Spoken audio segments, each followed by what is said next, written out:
Okay. All right. All right, Hi-Fi Man.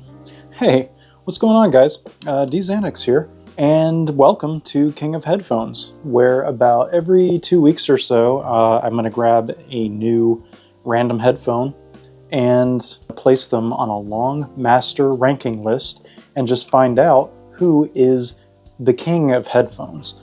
And today, we're going to be talking about one that I've actually owned a couple of different times now.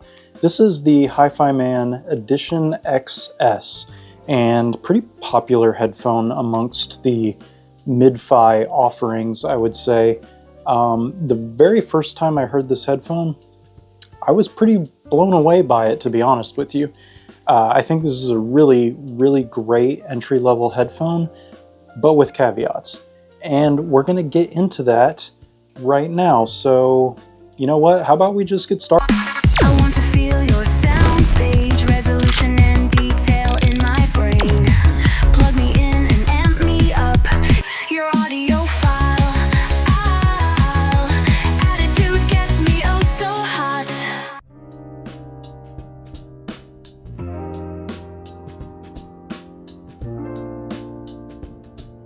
So yeah, as I said in the introduction, this is the second or third time I've owned this headphone. I wanted to give it another look.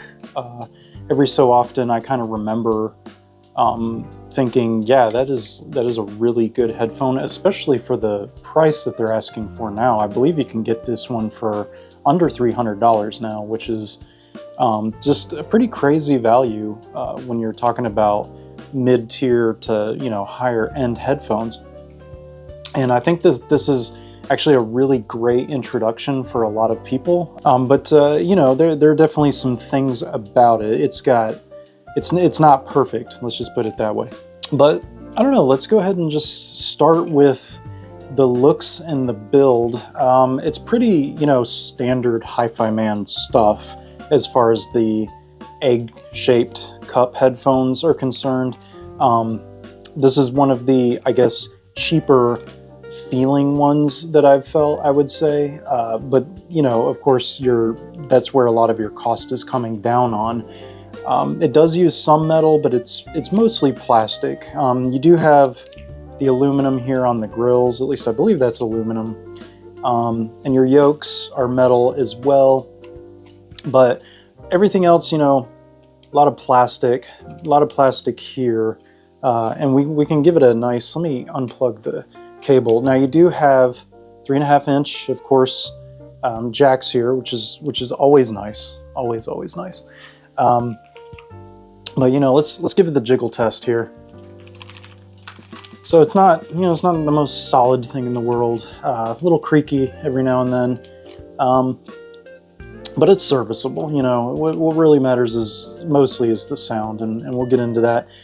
The pads, pretty much the same as you would get on most of the HIFIMAN egg-shaped headphones. It's the, you know, the sort of hybrid pad here, which is your, I guess, kind of protein leather, your fake leather, and you got some suede here around the edges, which, you know, that keeps things cool, so that's always a nice thing. These actually feel a little bit spongier and bouncier than some of the other egg-shaped HIFIMANs. I think they do feel a little bit, maybe not quite as premium as something you would get on, say, the HE1000 or something like that. But, you know, they do the trick.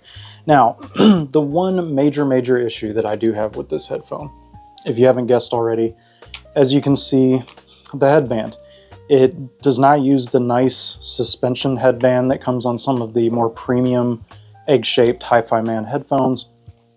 This one is just the standard arc-shaped padded band, which on this particular headphone makes it fit very poorly on my head. I have a smaller head, and if you have a smaller head like me, this thing is going to wobble around, it's not going to feel very tight, and it's just not really going to be a good time for you. Now, if you do have a larger head, not going to be an issue. In fact, you're probably going to think, hey, this is fitting me pretty snugly, this is pretty okay. But yeah, if you have like a medium to smaller sized head, you're gonna have some issues. Now, there are a few ways to mitigate this. In the past, I've used, some companies do make little leather nuggets with 3M tape that you can sort of tape all around the top here, or the bottom of the pad here, which will definitely give you way more cushion and indeed help with that comfort. If you don't want to go the 3M double-sided sticky tape route, they do make like little 3D printed suspension bands now you can find online. People probably are making them on Etsy or, you know, whatever. So that would probably help. But out of the box, these are kind of, yeah, they're kind of a no-go on my noggin. Let's now, though, move on to the more important thing, I believe, which is the sound. So, as I said, I owned these a couple times, maybe 2 or 3 times, I don't know, at this point. But the first time I heard these, like I said, blown away, really, honestly. I mean, I thought that these were just the bee's knees. Now, if you ask me now, not so much. I mean, they still sound really good. They're very bassy, which, you know, if you're a big bass head, I think, you know, if you're, let's put it this way, if you're a bass head on a budget, you could do much worse than these. I could definitely say, and you're going to get a lot of other great characteristics with this headphone. As with most of these egg-shaped planar magnetic HIFIMAN headphones, you're going to get a vast soundstage. I mean, it's big. It's big. You're going to get a big wide and big tall soundstage. Is it the biggest that HIFIMAN offers? No, but quite large indeed for what you're paying. And with that soundstage brings very, very good imaging, very precise imaging. I think even gamers could get a lot of use out of these.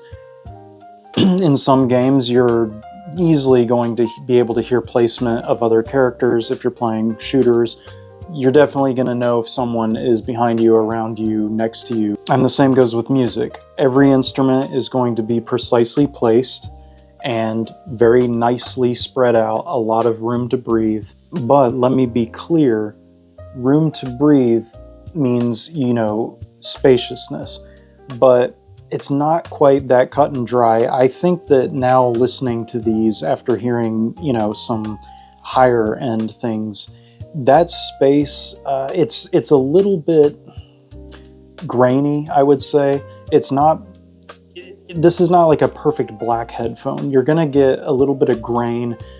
It is detailed, but it's not the most detailed. The detail there, while excellent, it's not perfect. The bass in these, it is punchy, it is clean. These never get into that muddy territory. So what are some other things that could be better on these? I would say treble can, on some tracks, it can get a little bit hot. I think that it's definitely not, I wouldn't consider it the most smooth treble. It's not super smooth. Mid-range. Mid-range on these, probably my biggest issue, to be honest. It can be recessed. So while you're getting that really nice imaging and you're getting that nice open soundstage, mid-range still seems a little bit pulled back, you know, vocals, guitars especially. While you are getting some of that detail, it's not pushed forward. It's a little bit restrained, and that definitely plays into some of that, you know, detailed but not the most detailed. Mid-range is you know, it's decent, but it's certainly not a strong suit of these, I would say. There's much better mid-range to be had on some of the when you go up the tier of HIFIMAN headphones, absolutely. And that brings us to timbre.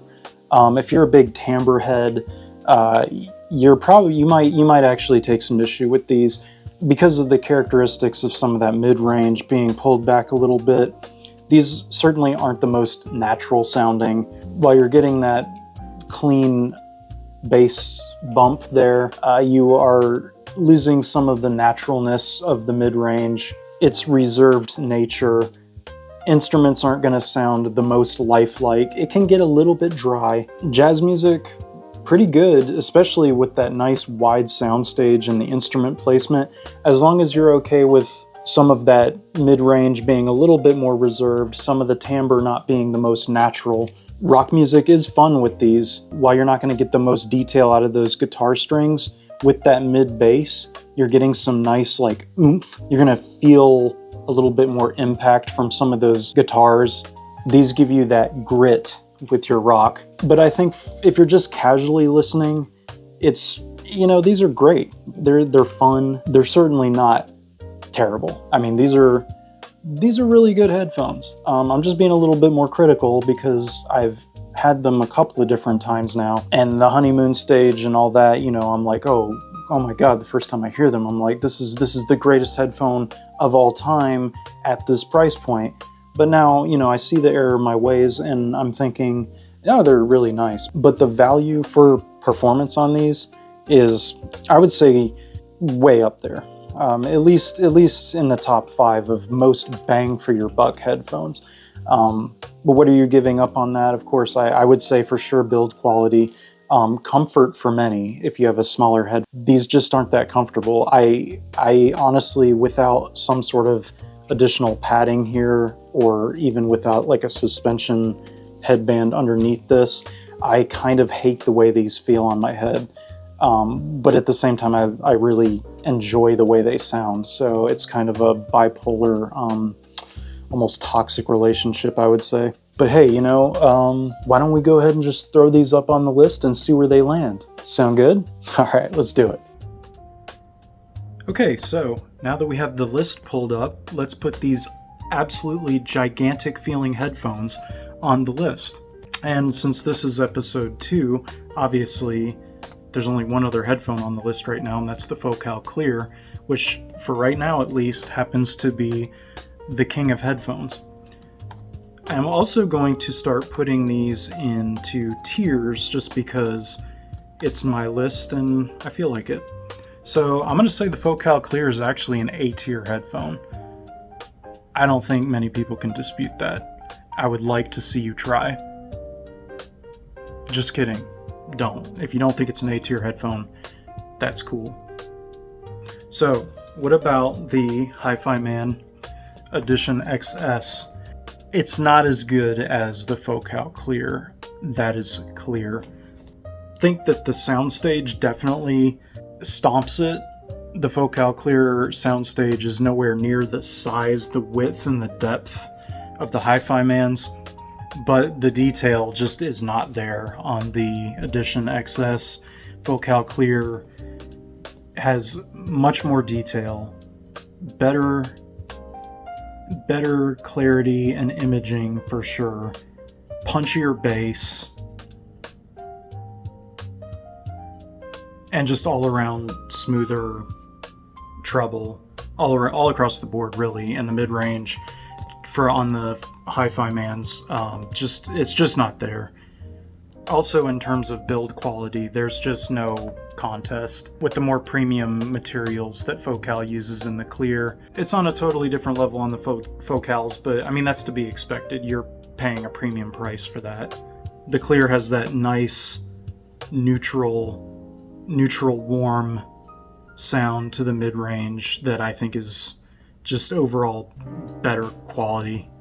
So for sure, I would say that the HIFIMAN Edition XS is going to be, for now, the number 2 headphone on our list. It's no Focal Clear, that much is true. I'm also going to say that the Edition XS is a very firm B-tier headphone. Why did this change to HIFIMAN? It's HIFIMAN. So there you go.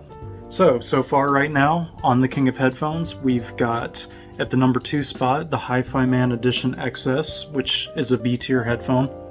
And still the king right now is the Focal Clear, and that is a very undeniable A-tier headphone. thanks a lot for watching. Go ahead and like and subscribe, because like I said, about every 2 weeks I'm going to be snagging another random headphone, and we're going to smack it on this list and see where it takes us. It's going to be an adventure. So come check it out, and I'll see you in about 2 more weeks, and we'll do another one. So I'll see you guys later.